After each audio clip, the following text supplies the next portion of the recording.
Welcome back to Militia Madness Mtg Podcast. Uh, we talked about just an overview of the format and what we thought.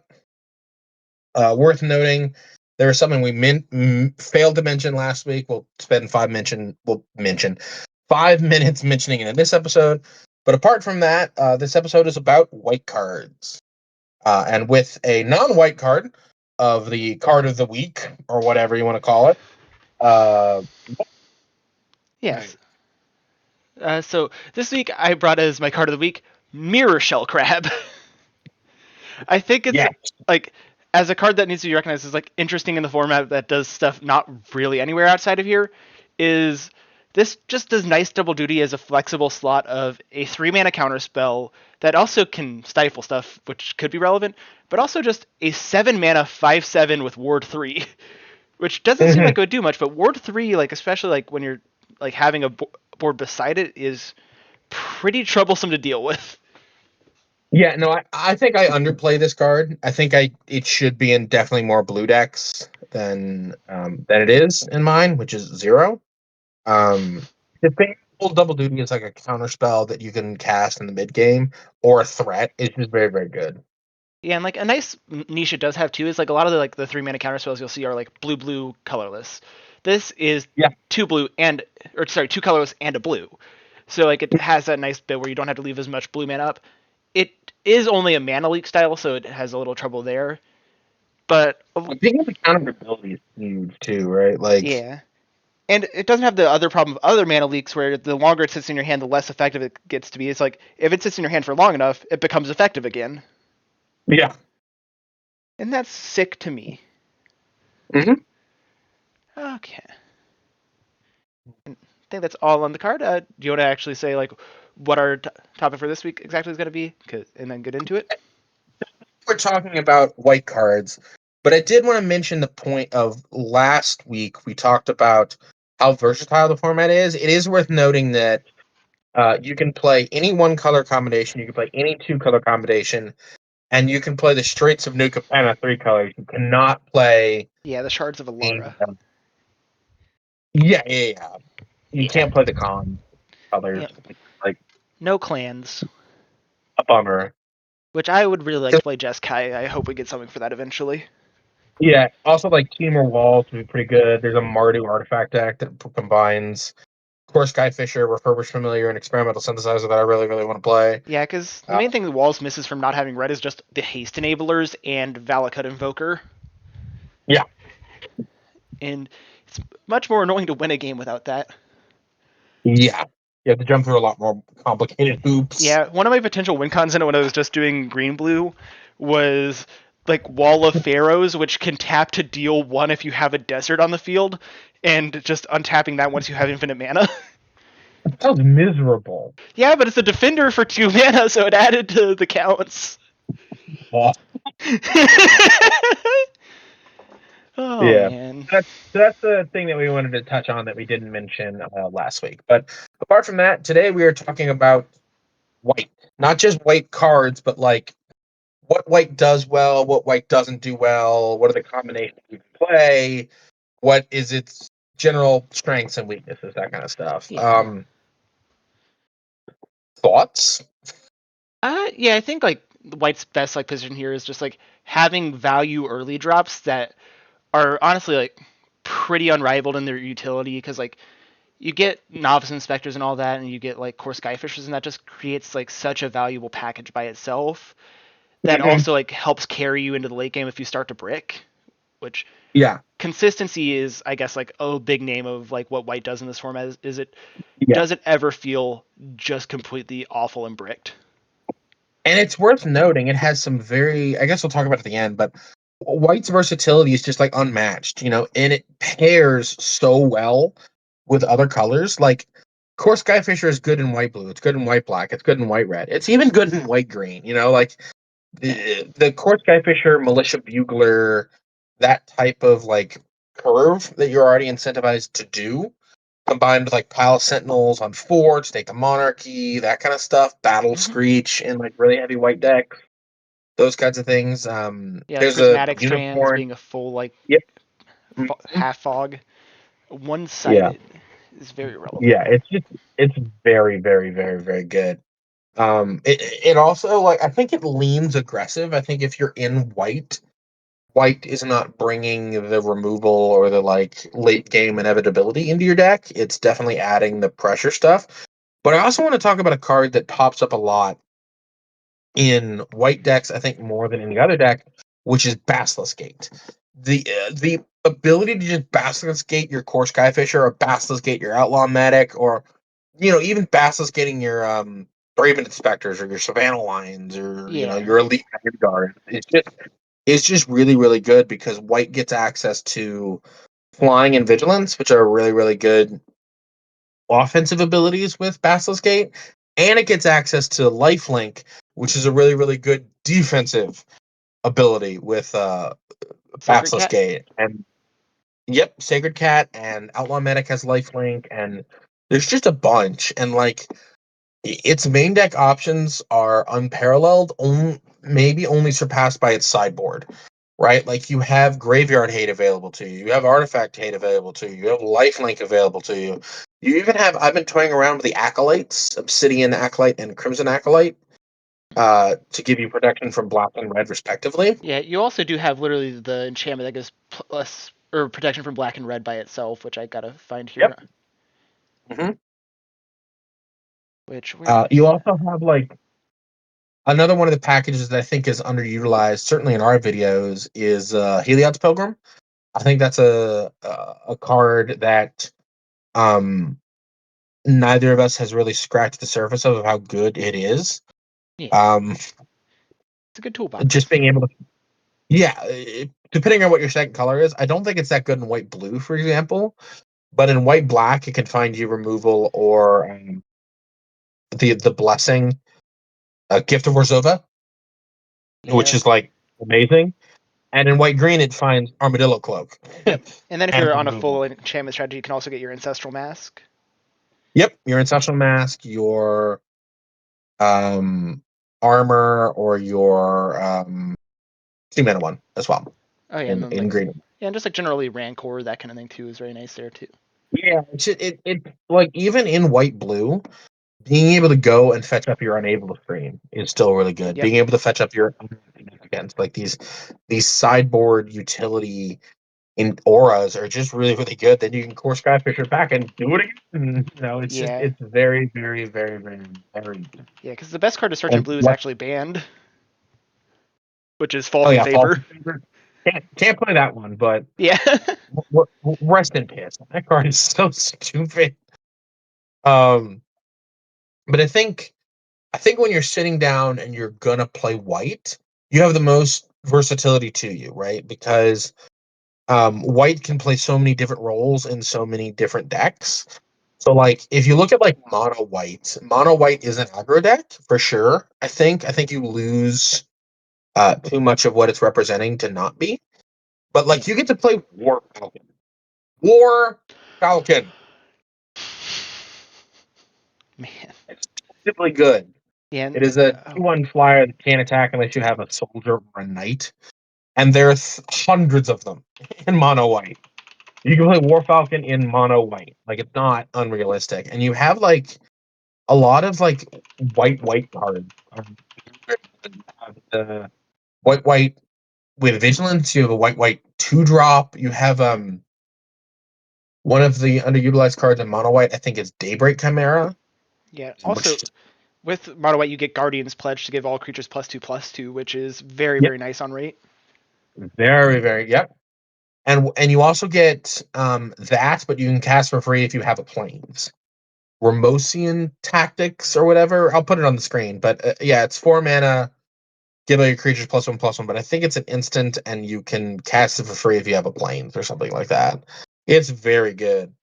You also get like a unicorn that you can pay 4 mana to give all your creatures +1/+1 and vigilance until end of turn. Activated only once and activated only as a sorcery, but like it's a 1 mana 1/2 that just like kills people. Um, and another card I'm surprised we haven't mentioned up until this point, Battle Screech. Battle Screech Oh is yeah. so huge in a mono white deck. Um, just being able to make what 4 flyers for 4 mana is just nuts, right? Yeah, Like, the only additional cost you have to tap one more creature. and white can do so much. It can be the one thing that white lacks, I would say, is like artifact payoffs, right? Like if you're in white black, the enable. Well, I guess it has payoffs with like Core Skyfisher and things like that. Yeah, but the actual artifacts themselves that you get that are like white artifacts are not as good as stuff like Nihil Spellbomb, Tithing Blade, that kind of stuff. Yeah, you get like Carrot Cake is probably the best one you get access to. I Carrot Cake, but it is by far not the reason to play white black. But it's just so versatile. You know what I mean? Like Yeah. it's an aggro color for sure. It's not versatile in that, but it's just that your aggro creatures do so much, right? Like the inspectors are a big portion of this, right? And you get like such tight packages as well.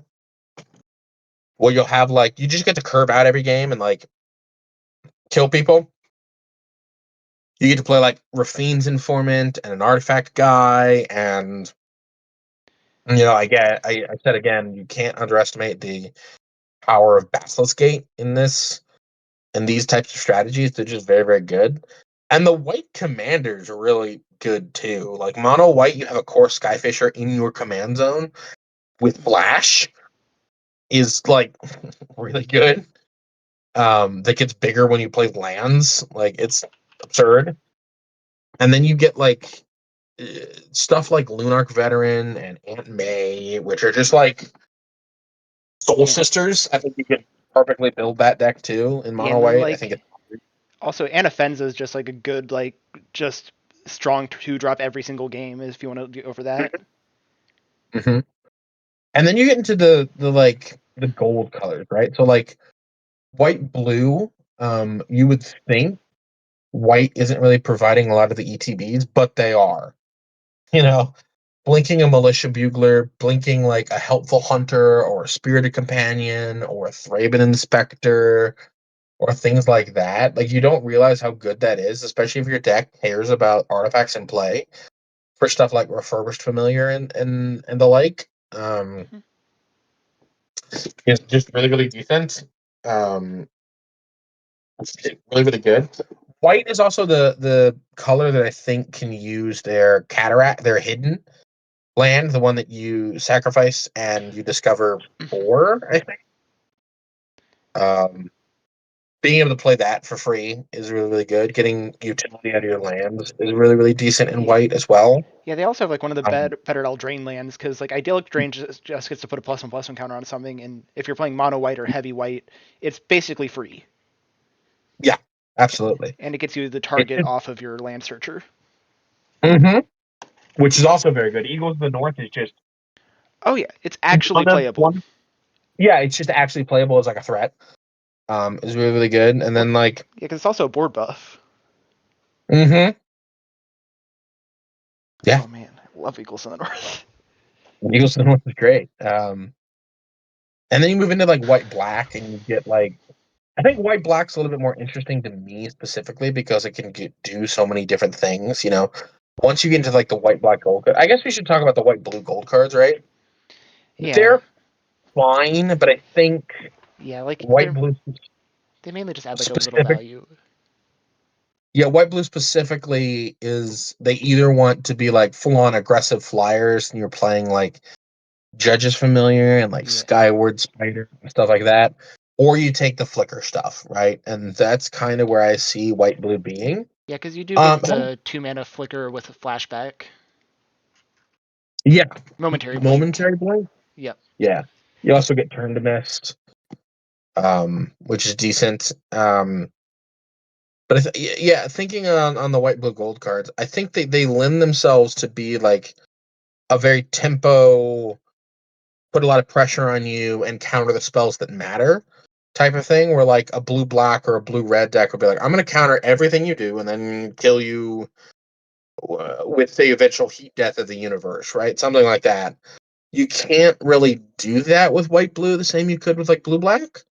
So I think white blue being this tempo strategy again really hits on the strength of white blue, right? Yeah. White black, I think, is the same, but now you're getting into a different part of white.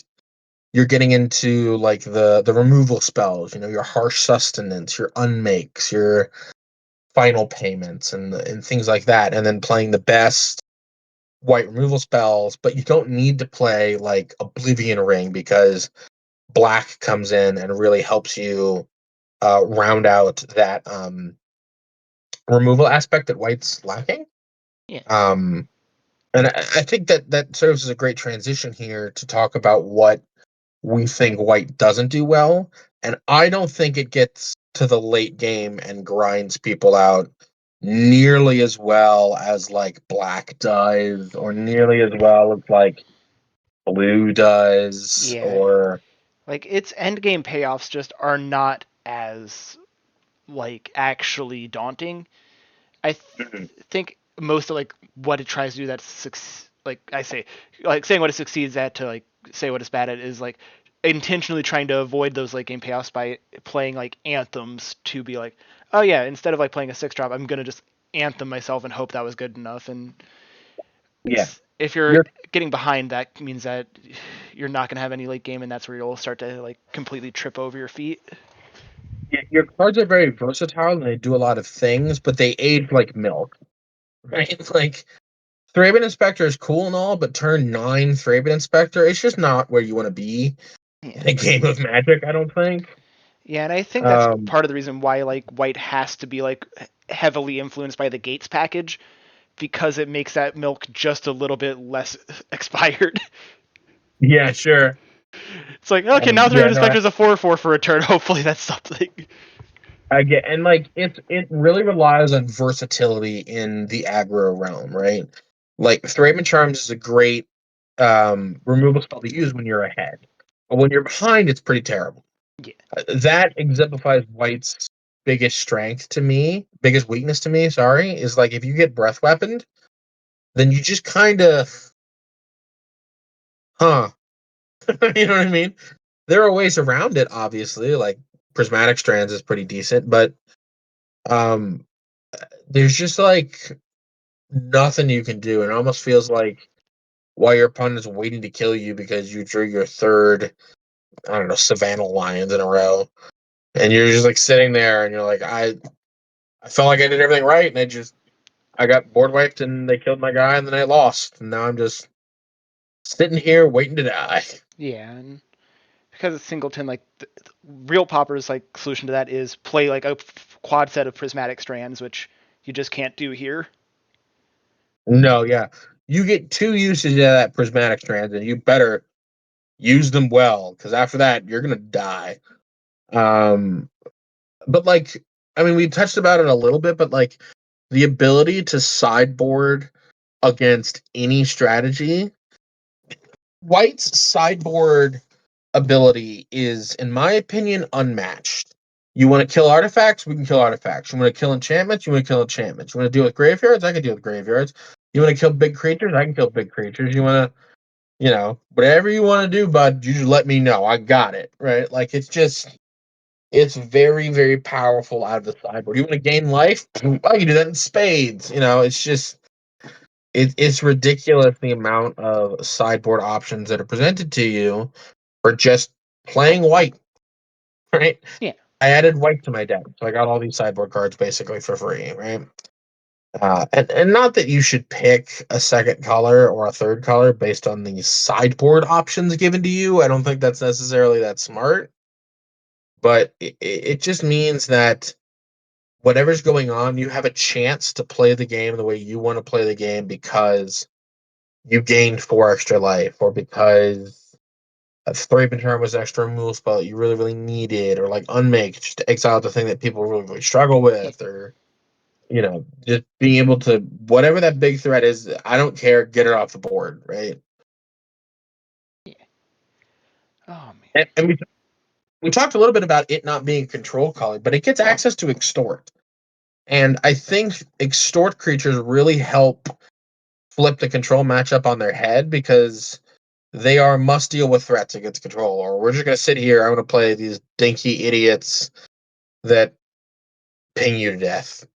Like, I've definitely had that happen where it's just, all right, play this, extort. Okay, play this, extort. Okay, play this, extort. I just lightning scalp. I just, Yeah, and that is uh, actually like something like matchup against control is something that like white I do think has an interesting toolbox is like what you're saying with sideboard is it is the color with the most access to protection, and I mean the literal mechanic protection. So it has that interesting like niche of something that literally no other color can do in that. yeah, it's very, very good. And we talked about, I think we've talked about core Skyfisher enough, right? Just 2 minute 2/3 flyer that bounces the guy. Honestly, a lot of the times it's just upside because you're putting an inspector back in your hand or something along those lines. Or in like white black, you can like put a tithing blade back in your hand and get him again, that kind of stuff. But I think its card selection should not be missed and should not be underestimated. And I think when we think about card selection, we think naturally of like the blue and the black decks, even the blue and the green deck. Sorry, black maybe having a little bit of edge there. But white's card draw also attacks people to death. You know what I mean? Yeah. Like, if you're not just paying 3 mana to quick study. No, no, no, no. I'm paying 3 mana to put a 2/1 into play that has flying and also gain me a life and drew me a card. Take two in the air, take two in the air. Like Bastion's Gate makes it four in the air. That kind of stuff. Where it almost feels like white's cards are doing so much more than anybody else's because they're trying to do everything, right?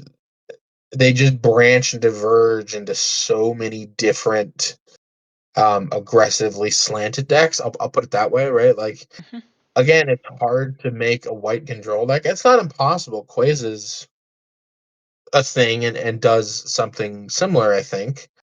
But the problem arises when you rely too heavily on white to perform in a longer game. I don't Yeah. think it has the tools or the threats or the backup to really like present something formidable in those long games. Man. Yeah. Like yeah, the most it really has going for it is just like small extra costs and stuff like that. And it's like Mhm. spending 4 mana on all of your 2 mana stuff, like combined, and, like the little extra abilities they get. Yeah. And those abilities are good, right? Like, even though I hate Militia Bugler, I acknowledge it's a pretty good card, right? And what it finds is very, very versatile. Also, you only hate it because it keeps missing for you specifically. Well, yeah, but that's why most people hate things, is because in their experience they were hateful. Yeah. And in Well, my experience, Berserk Militia Bugler is a jerk. I'm a person of reason. I like statistics, and statistically, it should hit. Well, I don't know if you've watched every time I've casted, but like, right there. It's not my fault if you refuse to believe it. Yeah. But yeah, I think my like opinion of that just comes from playing way too much Storm and stuff like that. Is like, if I like started like hate a card just because like it didn't perform like in a couple of games, I'd be like, oh, I gotta stop playing Pyretic Rituals. And it's like, wait a minute, no, this is never mind. This is Like, getting too far. hold on. Yeah, hold on. Which, Yeah, and I think we talked about white blue enough. White black to me feels like the most open-ended white deck you could build. yeah, Mono white feels very aggressive. I think that's not a shock to anybody.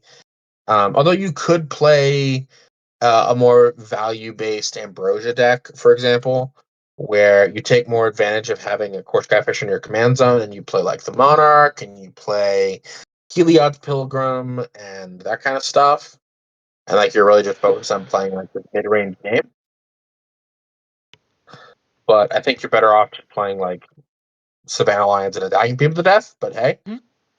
and then we have White Black, which to me feels like the honest man, mid-range, blue collar. We're gonna play some things. We're gonna attack. We're gonna block. and we're gonna shuffle up some good cards and see what happens. Yeah, I do feel like the white black 2 is nice because it gives you the payoffs to stuff like your novice inspectors, so that you have like stuff to actually utilize those artifacts later for not just being a clue. You can do more with them. And then for like the Glint Hawk and the Core Sky Fisher, you actually get like other better stuff to bounce, like Tithing Blade, like Grim Bobble, that kind of thing. And so it kind of Mm-hmm. completes your half sets of cards very well. Yeah, that's another card. I think Glint Hawk suffers a lot in our format because in mono white, I don't think it's very playable. Yeah. You don't get much that you actually want to bounce. So like a lot of times you'll just play Glinthawk as, okay, I bounced my clue token so that I have a 2/2 flyer for 1 on turn 2 and another Yeah. 1 drop. But in white black, a lot of these like fringe playable white cards really come to the surface. When you look at white independent of other colors, like the Glint Hawk Idols and the refurbished familiars will get played in those decks and that kind of stuff. It's just really, really good. The other thing I think about white is white red to me is an iconic staple of Pauper. Yeah. And the deck and how the deck works in Pauper, it works the exact same here. you know, Turns out Core Sky Fishing back a stone. Yeah, What? experimental synthesizer. Yeah, thank you. Core Skyfisher bouncing an experimental synthesizer is still good now, and it will probably continue to be good for the foreseeable future. So, doing stuff like that, or even just like, let's go really, really low, or picking up a Voldaren Epicure, that's still okay, right? Like, Yeah. if you bounce the Epicure, then you get to play it again, and you get another blood. Yep. So, And then like another thing you get is like rally the peasants out of being in red white. So like you can actually get like that double set of anthems, which means that you don't have to like win in one turn with your anthem. You can be like, yeah. okay, yeah, you blocked 3 of my guys, and now next turn I'll only need to get it for 5 damage, so only one guy getting through might actually be lethal. Yeah, white red to me feels like the token where all the token versions of white cards I'm gonna go. Because you just have Rally the Pedants, the other one. Yeah, you could possibly put them like Warflayer, Mm-hmm. and then yeah, we didn't talk about it when we were talking about mono white, but you also get why can't I think of it? The summon Choco Mog, which is 3 mana 3/3 on rate with a +1 anthem on it. Yeah, 4 times. Yeah, for You hit the 4 turns anthem in a row. 4 times. Yeah, that card is nuts. Speaking of like newer cards, Spider-Man Web Slinging is another card that we get access to. That's also just really, really good because putting your Helpful Hunter or putting your Inspiring Seer or something back into your hand is very, very, very, very, very, very valuable. Yeah, it is very nice as like an early 3/3. It is a little bit clunky if you get to the late game because you have to have somebody that can get through and become tapped and survive. So it kind of exacerbates your problems, but it helps with the aggro plan a lot. Yeah, yeah. Yeah, like Something of other cards. yeah. Oh, sorry, I was gonna say like what I meant is like it just loses all the same stuff the other stuff loses, so it doesn't like help solve any problems with that. But never mind, Yeah, continue. yeah. I've even played. I was talking about Heliod's Pilgrim a minute ago, and I've even played Heliod's Pilgrim packages in mono white. You play Reprobation, and then you play guitar, and then I think it's only funny in the musical in the movie. What am I talking about? What? I don't know. What did I just say? I heard something about a dar and then something about a that was mostly unintelligible to me at this moment, to be completely honest with you. I mean, what? Jesus Christ! Would cut Superstar. all that out. But sorry, there's a lot going on in my personal life, and I'm tired. But essentially, what I'm saying is like white compared with red is where all those token things go, where your warflares pop up and all that kind of stuff. Yeah. Um, I guess we can finish up with talking about white green, which is where white gets big. This is where Helios Pilgrim and Mono White. Um, because you can play like a removal package, you can play Dog Umbra or Reprobation in mono white. So Heliod's Pilgrim doesn't just go in dual color decks; it also goes into mono white specifically. I think is what I was trying to talk about. Okay, yeah, that makes sense. Yeah. And then we can talk about white green briefly. This is where like white, I think, falters the most when you look at it in a broader spec, because it's where cards like Heliod's Pilgrim get really, really good, but cards like Militia Bugler get worse. Yeah, because it Um, won't hit much. yeah, because you wouldn't be playing like Ferocious Werefox and Hazard of the Dunes. You don't want to be playing like white, blue, white, black, white, red can all get away with playing smaller creatures, but white green relies on its oomph. So I think if you're playing white green, you want to be in Enchantress or Boggle, essentially, because Heliod's Pilgrim goes nuts in white green. It finds Rancor, it finds Ancestral Mask, it finds Armadillo Cloak, it finds Captured by Legax, it Yeah. finds Hyena Umbra, it finds Reprobation, it finds Lignify, it finds Abundant Growth, or it finds Utopia Sprawl. It just these.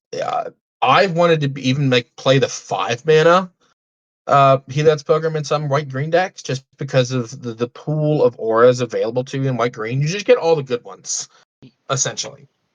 Yeah, and I do think like white green also can like serve not just as an enchantress, it could serve as like a more mid range deck too, because the green can pull you a little bit closer to being okay in that end game.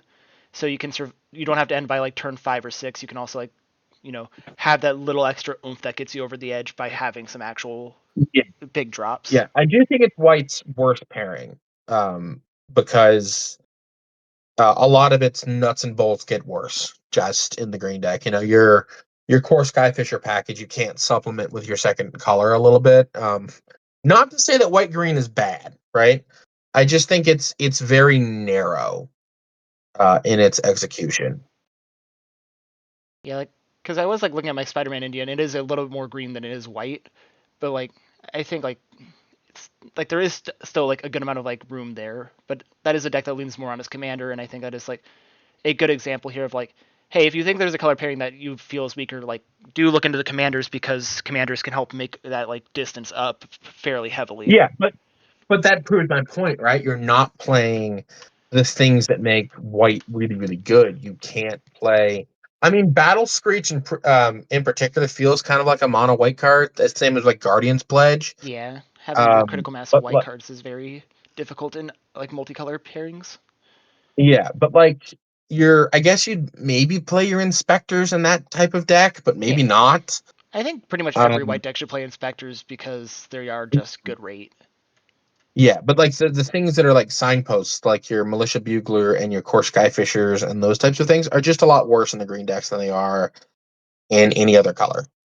Yeah, And what green brings to the table is more aggression, which is not what white needs.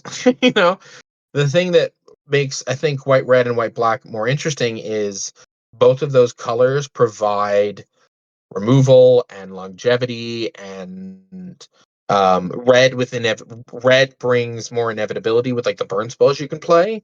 Black brings more things like Gurmag Angler and Blood Fountain and the artifact package and stuff like that to bring more of a way to just continue generating value until your opponent dies of the heat death of the universe or whatever.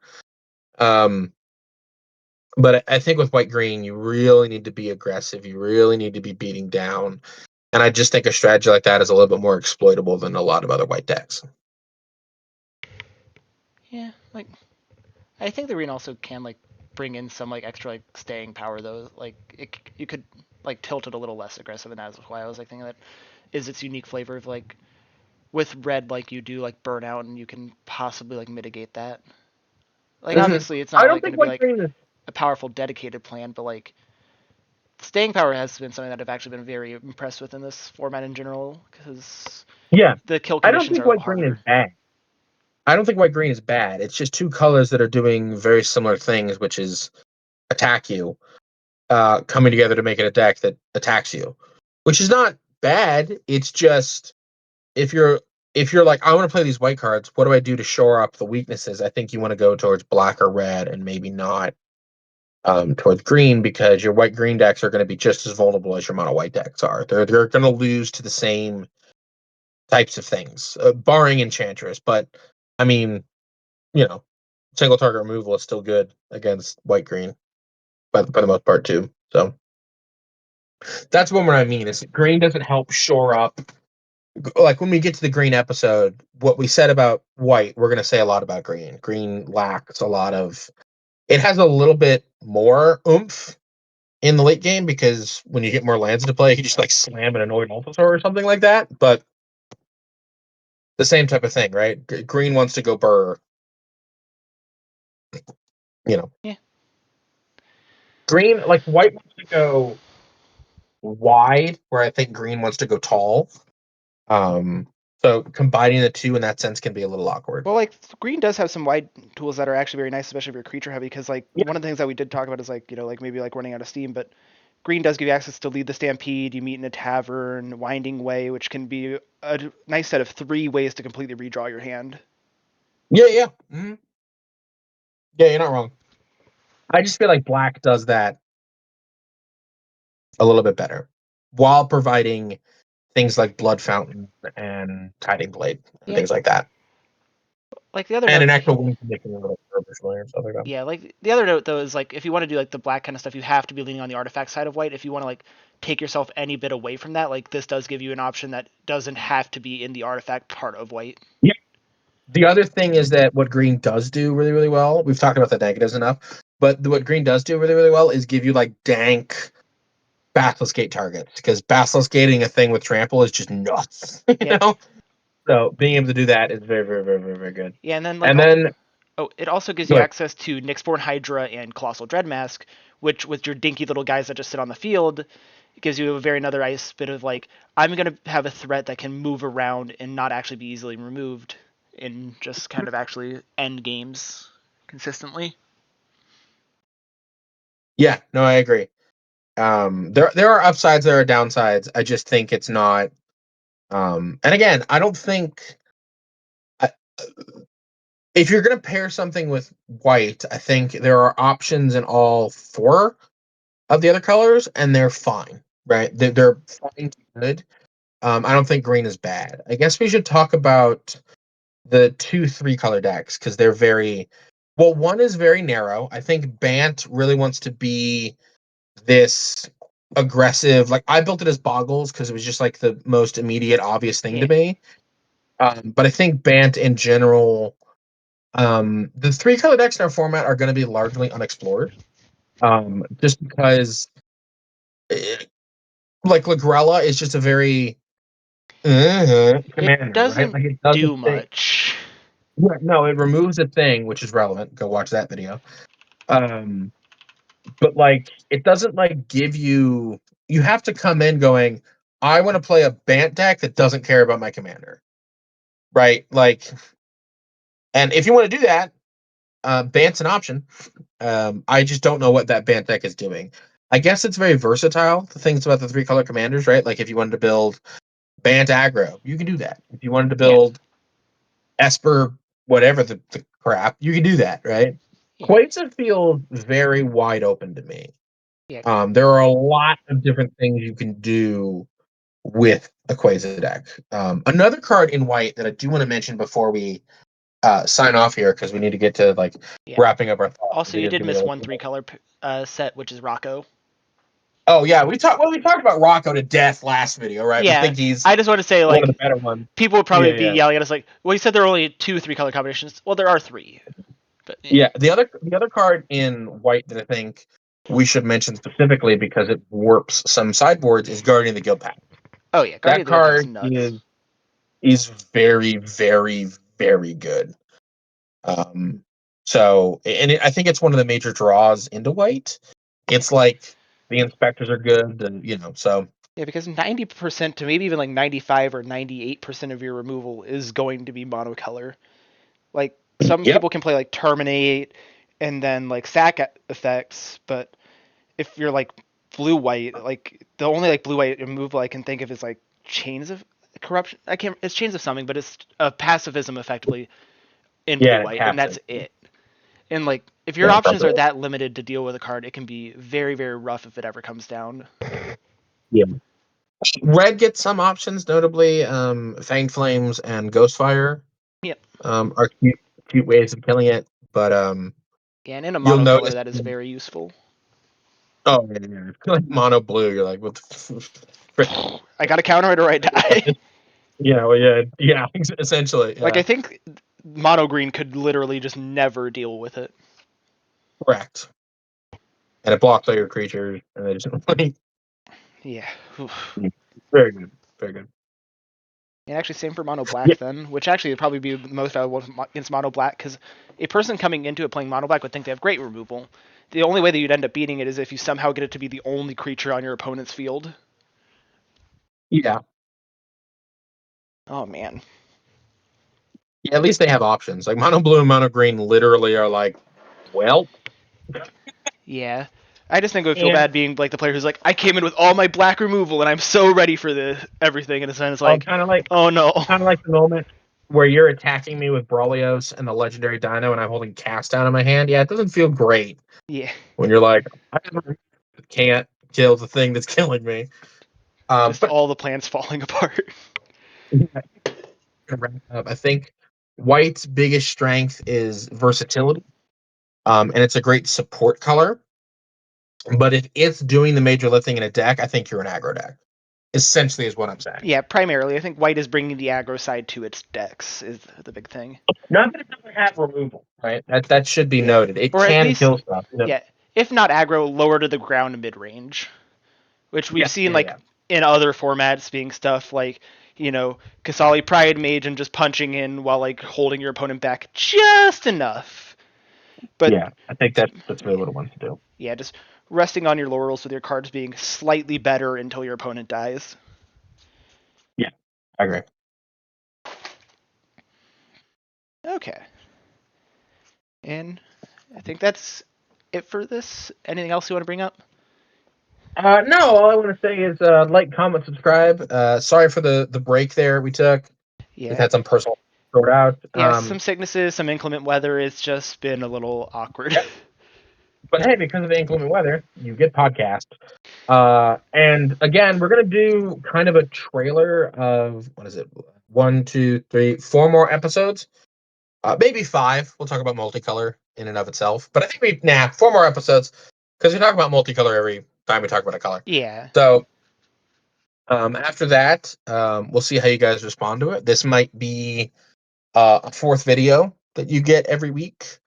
I don't know what day it's going to be uploaded, but it will be another video every week if you guys want it. If you guys don't like it or don't watch it or don't respond to it, then we'll shut up And and go back to our and of normal stuff. and of course we can only do these for as long as we have topics. So make sure you suggest some topics so that we have some fodder so that we can keep talking to stuff about.